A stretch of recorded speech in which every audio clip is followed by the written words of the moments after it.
chị qua vùng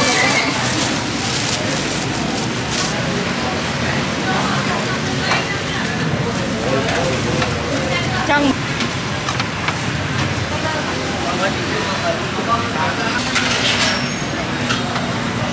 hai bông có với nhau xong cùng nhau à đây thanh vô micro mày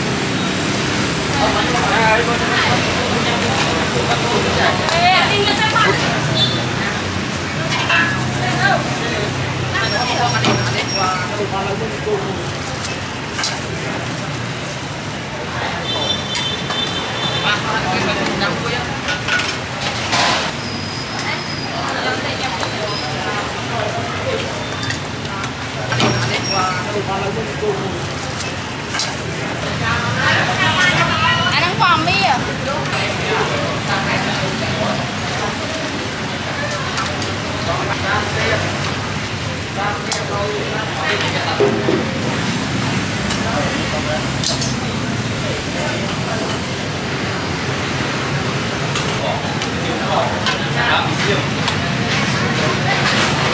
mày con hai ba lon mày nói cái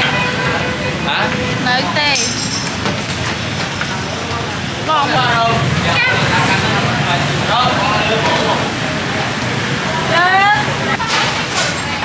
anh đang biết kia mà nè nó làm anh hai cái được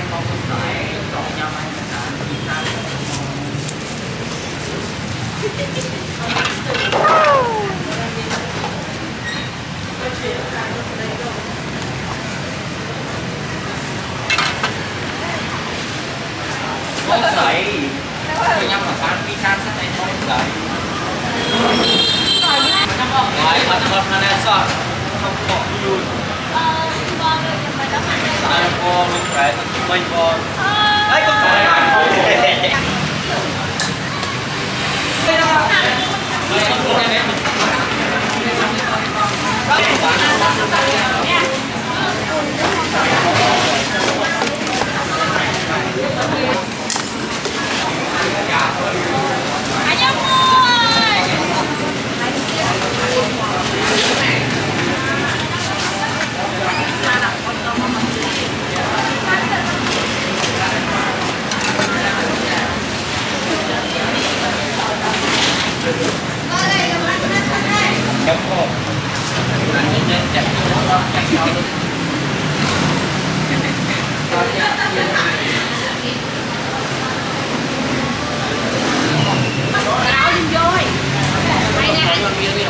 ba bay muốn nói cái gì